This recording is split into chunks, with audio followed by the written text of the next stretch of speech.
Good day to my Dodge Journey family. Man. What a headache. These cars are headaches. First, let me tell you, I'm no mechanic. I'm not a car mechanic. It's my wife's car, something she owns. Car went down. Pretty much the car went down a couple weeks ago, and it was pretty much off a coolant issue. The thermostat housing went bad. So once again, like I say, picking back up, the thermostat housing went bad. Pretty much that little area right there. You know what I mean? This piece here pretty much sits like that there, inside of there. So finally was able to come across this new improved aluminum one. So I was able to install this. So once again, like I say, that thermostat housing has nothing to do with the car starting or overturning. Like I say, I'm no mechanic, but this is the car of my wife. My wife owns this car. It's a Dodge Journey 2012. So just going back to the story, the thermostat housing went out. I replaced it. Car was driving perfectly fine. But once I replaced the thermostat housing, the car wouldn't turn over. The brake got hard, wouldn't release. Every time I hit the starter button, it'd give me like a hard start, kicking back and forth. It wouldn't roll over. So, just kind of going through the troubleshooting lines, got my batteries charged, find out that the battery's no good, it's not holding the charge. So what we do, purchase and buy a new battery. Buy a new battery, come back, same situation. Put the battery in, hit the button, brake hard, car just kicking, going back and forth. We're getting no nothing. It's cranking, but it just won't roll over. So once again, the thermostat housing has nothing to do with that, but that was the start of our problem. The thermostat housing, that piece right there, that was the start of the problem.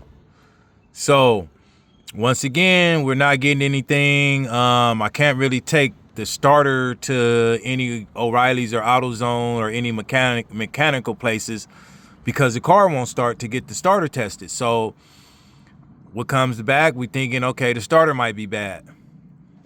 Your starter is behind here, I guess, what's that, the manifold intake, whatever that may be. Like I say, I'm no mechanic, but your starter is pretty much up in there.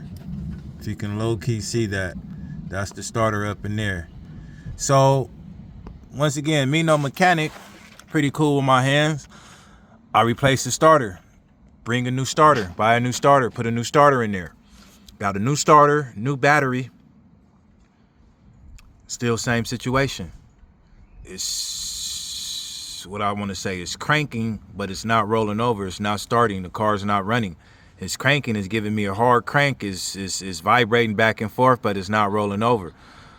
So, like I say, my car set for about a week. Had several different mechanics come out, trying to do their little mechanical checks, their little troubleshooting, making sure that the fuel lines is pumping fuel, making sure, the oil and the water didn't mix, making sure I didn't blow a head gasket.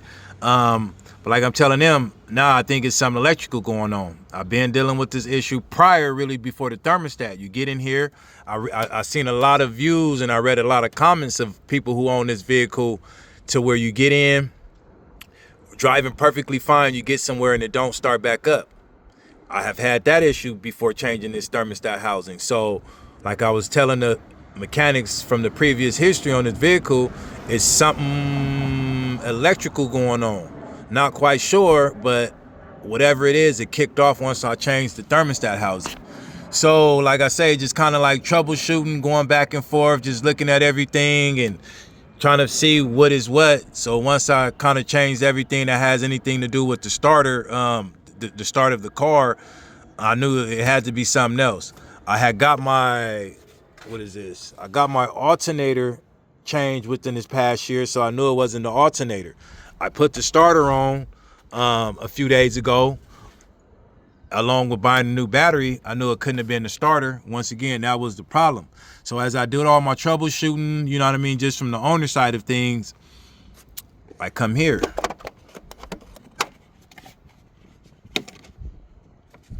Which I'm hearing people call it the TIPM, T-I-P-M. You know what I mean? Pretty much this would be your fuse box. So I come to the fuse box and I started playing with the fuse, just testing different fuse, making sure they're, you know what I mean, they're connected. This is the fuel pump. This is the fuel pump fuel. So I just checked that to make sure my fuel pump was actually working. And then, you know, some of these other ones here, I would just go around and just test them to make sure they were working. This right here, I believe, is the PCM relay. So I checked that to make sure that was good. And, you know, just these other relays here. So at the end of the day, everything was good. All the fuses was good. All the fuses was good. So I'm still scratching my head like, well, what can the issue be? So after looking at several videos on YouTube and seeing that we all have the same common problem, but nobody's really getting to the answer, I just kept troubleshooting. I hear people talk about the negative ground wire, adding the extra ground wire to the engine, to the negative post to give out more voltage. I didn't really go that route because I didn't feel that it was necessary for my situation. I didn't think that I was dealing with that. I noticed a lot of those be with the key, with the any Dodge Journey that has a key. So in my head, I was thinking with the push start, it's a little bit different. So I didn't really have to go that way. But to just kind of sum it up, what I end up doing after I check all my fuses inside the fuse box is I end up pulling these handles up. I end up pulling this handle up.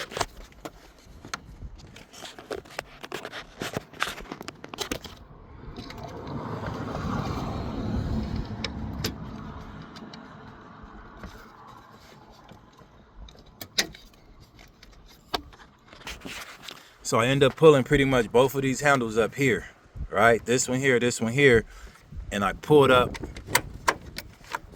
the TIPM. I pulled up the TIPM box because at this point in time, now after checking the fuses and seeing that all my fuses are good, all the fuses are good, but then I noticed some fuses didn't light up when I did test them. So the ones that did light up, I will swap them out to see if, you know, if it was a problem going on with the fuse. But for instance, when I started here with the fuse pump fuse, it didn't light up. So I took this fuse out and I switched it with one of these fuses that did light up.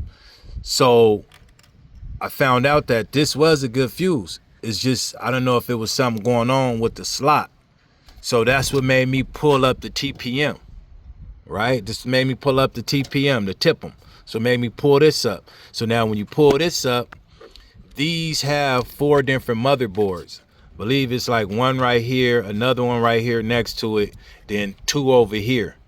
So pretty much it has 4 connections under this for this to operate. So what I did was I pulled this out, flipped it over. And what I noticed was that I had 3 or 4 prongs that were bent, that was not going inside the slots like they needed to. So now I'm not saying that what I found in here is a problem for every Dodge Journey, but I noticed we all have in common grounds when we get inside of the vehicle. We'll drive somewhere, drives perfectly fine, get back in the car and it won't crank up. So I had experienced that. My wife has experienced that. So we know that that goes on. But I know that wasn't the issue on what made my car stop. The issue was the thermostat housing. My coolant started leaking because of this. Coolant started leaking because of this. And from fixing that, my car wouldn't roll over.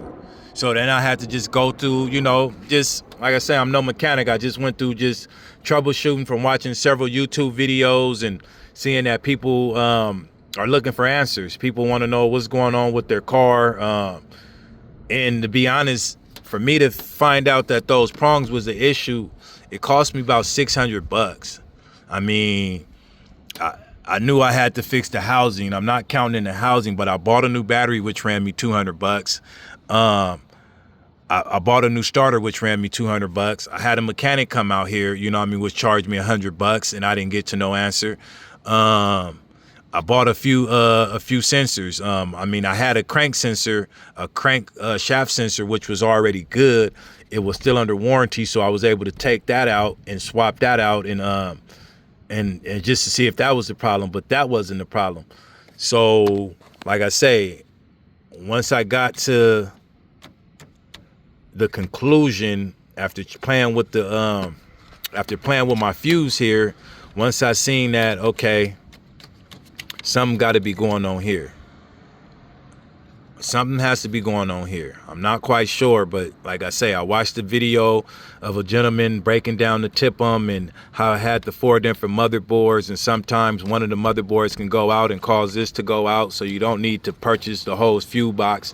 So that was just my way of opening this up to see if any of the motherboards have gone out. So that's kind of what I was doing when I lifted these 2 handles up to pull it out. I was actually checking to see if the motherboards went out.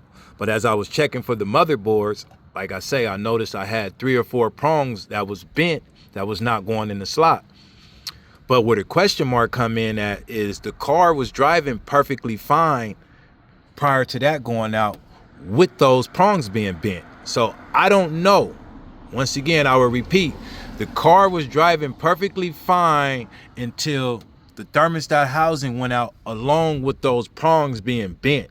So now my theory would be the battery went bad and the battery didn't have enough voltage no more to keep those to help those 3 or 4 prongs that was bent to help this fuse box keep operating.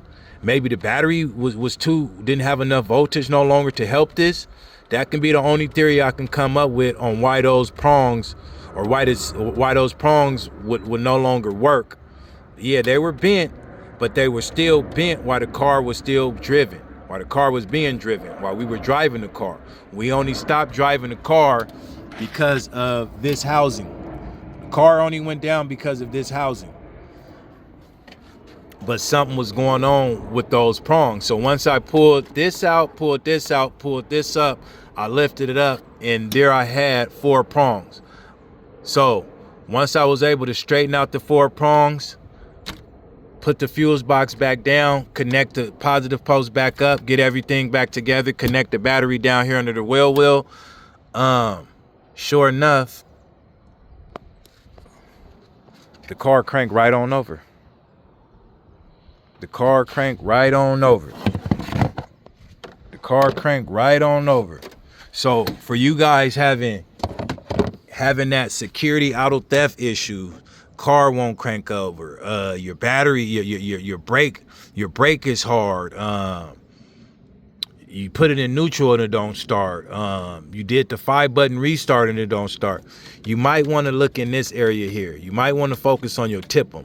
You might want to check your fuses. You might want to pull your fuse box out and make sure that the motherboards haven't went bad.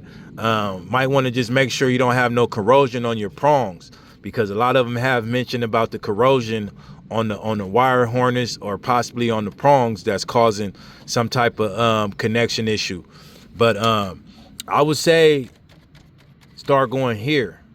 If you take it to the dealership or any mechanics, have them focus in this area, because there's something going on up in here. Whatever security issue got, whatever the auto theft system they got going on, something is going on in these cars here. I don't think it's so much of the ground wire, like I say, unless you have the key. But us that have the fob, the keyless entry, it's something going on up in here. Something going on up in there.